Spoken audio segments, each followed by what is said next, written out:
Presque tous les propriétaires de chats commettent les mêmes erreurs d'alimentation sans même se rendre compte qu'ils nuisent lentement à la santé de leur animal. Chaque année, les vétérinaires tirent dans la sonnette d'alarme.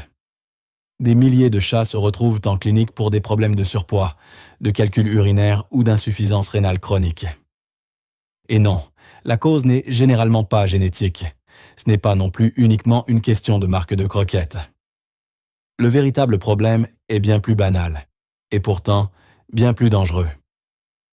Il concerne la manière dont vous nourrissez votre chat, l'endroit où vous placez sa gamelle, et surtout la quantité d'eau qu'il boit réellement. Ce qui est le plus choquant, c'est que nous avons tous fait ces erreurs.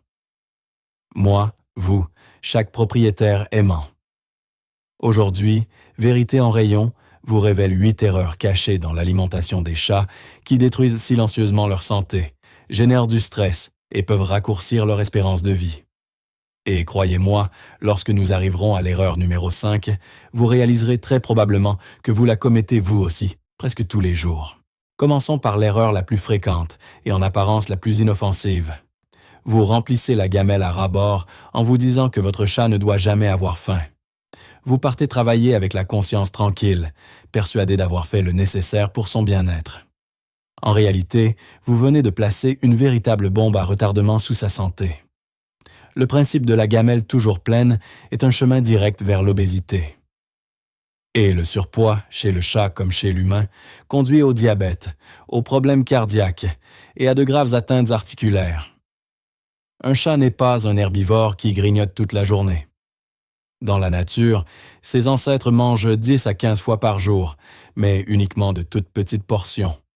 Une souris, un petit oiseau. Chaque repas doit être chassé.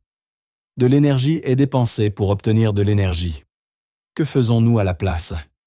Nous servons un buffet en libre service et transformons un chasseur naturel en mangeur compulsif et désœuvré.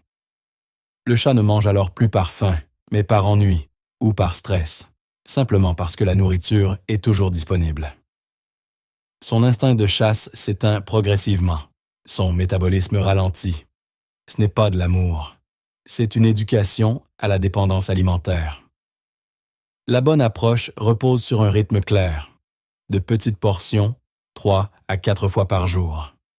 Cela reproduit un comportement alimentaire naturel, maintient le métabolisme actif et redonne à la nourriture sa véritable valeur.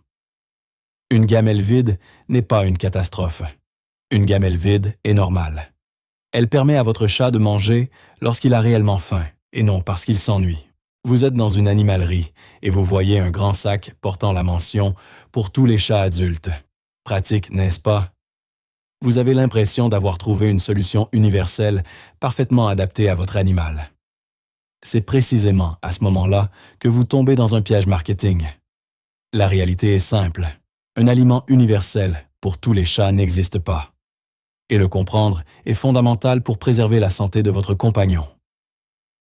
Un chaton n'est pas simplement un chat en plus petit. C'est un organisme en pleine croissance qui a besoin de presque 2 fois plus de calories, de beaucoup plus de protéines et de calcium pour construire ses os et ses muscles. Lui donner une alimentation pour adulte, c'est prendre le risque de provoquer des troubles du développement. À l'inverse, un chat âgé a un métabolisme ralenti, se déplace moins et nécessite une alimentation réduite en calories et en phosphore, afin de ne pas surcharger des reins déjà fragilisés par l'âge. Mais le facteur le plus important, ignoré par près de 90% des propriétaires, est la stérilisation. Après l'intervention, l'équilibre hormonal change de manière durable. Les besoins énergétiques chutent d'environ 1/3, tandis que l'appétit augmente. Si vous continuez à donner une alimentation classique, la prise de poids devient presque inévitable et le risque de calcul urinaire explose. C'est précisément pour cette raison qu'il existe des aliments spécifiques pour chats stérilisés. Ce n'est pas un argument marketing, c'est une nécessité réelle. À cela s'ajoutent la race et les particularités de santé. Les chats à poils longs ont besoin d'aliments anti-boules de poils. Les chats sensibles nécessitent des formules hypoallergéniques. Et ceux souffrant de problèmes rénaux doivent suivre des régimes spécifiques. Lors de l'achat de la nourriture, il ne faut pas penser à la marque, mais à votre chat en particulier. Son âge, son mode de vie et son état de santé comptent tous. Une approche trop générale conduit presque toujours à des frais vétérinaires plus tard. Vous posez une gamelle d'eau, vous changez l'eau régulièrement et vous pensez que votre mission est accomplie. Mais avez-vous déjà vraiment observé à quel point votre chat boit peu? Ce n'est pas parce qu'il ne veut pas boire, mais parce que son organisme n'est tout simplement pas programmé pour le faire activement. Cette méconnaissance conduit à l'une des erreurs les plus dangereuses qui soient. Les ancêtres de nos chats domestiques sont des animaux du désert. Ils ont évolué dans des régions où l'eau était rare et ont appris à couvrir presque tous leurs besoins hydriques grâce à leur proie. Une souris ou un petit reptile est composé de 70 à 80% d'eau. La sensation de soif, telle que nous la connaissons, est très peu développée chez le chat. Il ne boit réellement que lorsque la déshydratation est déjà bien avancée. C'est ici que les croquettes deviennent un danger silencieux. Leur taux d'humidité tourne autour de 10%. Lorsque vous nourrissez votre chat exclusivement avec des aliments secs, vous lui transférez la responsabilité de compenser seul les 70% de liquide manquant. Or, il ne le fera pas. Ses instincts ne l'y poussent pas. Jour après jour, son organisme fonctionne alors dans un état de déshydratation chronique. Les conséquences sont graves. L'urine devient extrêmement concentrée, des cristaux se forment et évoluent en calculs urinaires douloureux. Dans le même temps, les reins sont sursollicités, car ils doivent filtrer un liquide épais et chargé. Sur le long terme, cela conduit à l'insuffisance rénale chronique, qui reste aujourd'hui la principale cause de décès chez les chats de plus de 7 ans. Si vous donnez des croquettes, vous devez impérativement encourager l'hydratation. Multipliez les points d'eau, utilisez des fontaines à eau et surtout, intégrez de la nourriture humide dans l'alimentation quotidienne. Un seul sachet de pâté par jour peut déjà stabiliser l'équilibre hydrique et protéger les reins de votre chat contre une détérioration lente mais certaine. Vous avez acheté un nouvel aliment super premium, convaincu par des avis enthousiastes. Vous remplissez la gamelle en pensant que votre chat va l'adorer. Pourtant, il l'ignore, ou pire encore, il vomit et souffre de diarrhée le lendemain. Que s'est-il passé? Vous avez commis une erreur à la fois coûteuse et très agressive pour le système digestif de votre chat. Le tube digestif d'un chat fonctionne comme une usine de haute précision. Ses enzymes et sa flore intestinale sont adaptés pendant des mois, voire des années, à une composition alimentaire bien précise. Lorsque vous introduisez brutalement un aliment totalement différent, ce système se dérègle. L'organisme ne sait tout simplement pas comment traiter cette nouvelle nourriture. C'est pour cette raison qu'un changement d'alimentation soudain provoque presque toujours des troubles digestifs. Pour le chat, cela ne signifie pas seulement un inconfort physique, mais aussi un stress important. L'aliment familier, censé être sûr, devient soudainement associé à la douleur. Cette expérience peut créer une aversion durable pour la nourriture et conduire, à long terme, à un comportement alimentaire extrêmement difficile. La bonne méthode est celle de la règle des 7 jours, recommandée par les vétérinaires. Les 2 premiers jours, vous mélangez 75% de l'ancien aliment avec 25% du nouveau. Les 3e et 4e jours, vous passez à moitié-moitié. Les 5e et 6e jours, la majorité de la ration est composée du nouvel aliment. Et ce n'est qu'au 7e jour que la transition devient complète. Cette progression douce permet au système digestif de s'adapter, aux enzymes de se réorganiser et au stress de disparaître. Cela demande un peu plus d'effort que d'ouvrir simplement un nouveau sac. Mais c'est la seule garantie qu'un aliment de meilleure qualité améliore réellement la santé de votre chat au lieu de créer de nouveaux problèmes. Vous aménagez pour votre chat un coin repas parfait dans la cuisine. La gamelle de nourriture est là, et juste à côté, par souci de praticité, la gamelle d'eau. D'un point de vue humain, cela semble logique. Du point de vue du chat, c'est une erreur majeure qui va à l'encontre de ses instincts les plus anciens. Dans la nature, les chats ne boivent jamais à l'endroit où ils mangent. Une proie peut contaminer l'eau et la rendre dangereuse. Cet instinct est si profondément ancré qu'il reste actif, même après des milliers d'années de domestication. Lorsque la nourriture et l'eau sont placées côte à côte, vous obligez inconsciemment votre chat à faire un choix. Soit manger, soit boire. Et très souvent, ils privilégient la nourriture en délaissant l'eau. Le résultat est une déshydratation persistante et une pression supplémentaire sur les reins. La situation devient encore plus problématique lorsque les gamelles se trouvent à proximité de la litière ou dans la salle de bain. Imaginez qu'on vous serve un repas dans des toilettes. Pour un animal aussi propre que le chat, c'est non seulement désagréable, mais profondément répugnant. Il mangera moins, boira moins, ou commencera à éviter la litière pour chercher un endroit qu'il jugera plus sain. La solution est simple, mais déterminante.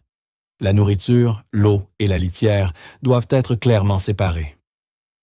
Idéalement, dans différentes zones de la pièce, voire dans des pièces distinctes. La distance entre la gamelle de nourriture et celle d'eau devrait être d'au moins 50 cm, et davantage si possible. Il suffit parfois de déplacer une gamelle de quelques mètres pour améliorer nettement les habitudes alimentaires et hydriques de votre chat. Votre chat s'assoit près de vous, pendant que vous mangez, et vous regarde avec de grands yeux suppliants. Presque automatiquement, votre main se tend vers un morceau de charcuterie, de fromage, ou vous versez un peu de lait dans sa gamelle. Après tout, qu'est-ce qu'une petite bouchée pourrait lui faire? À cet instant, vous pensez lui faire plaisir. En réalité, vous lui donnez quelque chose qui agit comme un poison.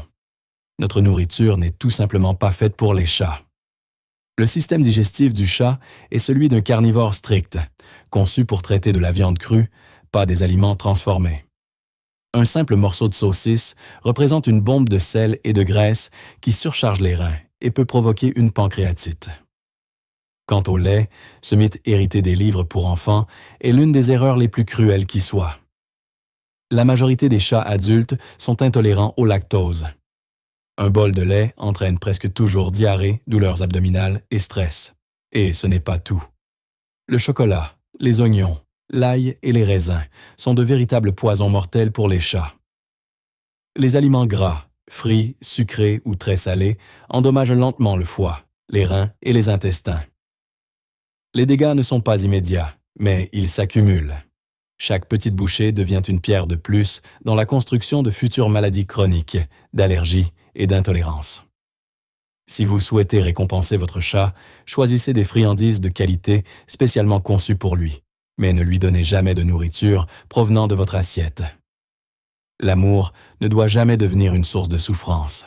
Votre chat miaule et vous lui donnez une friandise. Il se frotte contre vos jambes. Encore une friandise. Vous culpabilisez parce que vous manquez de temps et, dès que vous rentrez à la maison, vous commencez par remplir sa gamelle. La nourriture devient alors le moyen le plus simple de dire « je t'aime ». Et c'est précisément là que se cache le piège le plus dangereux. Lorsque l'attention, la proximité et le jeu sont remplacés par la nourriture, ce n'est plus de l'amour, mais une erreur psychologique qui nuit autant au corps qu'à l'esprit du chat. Le chat apprend très vite.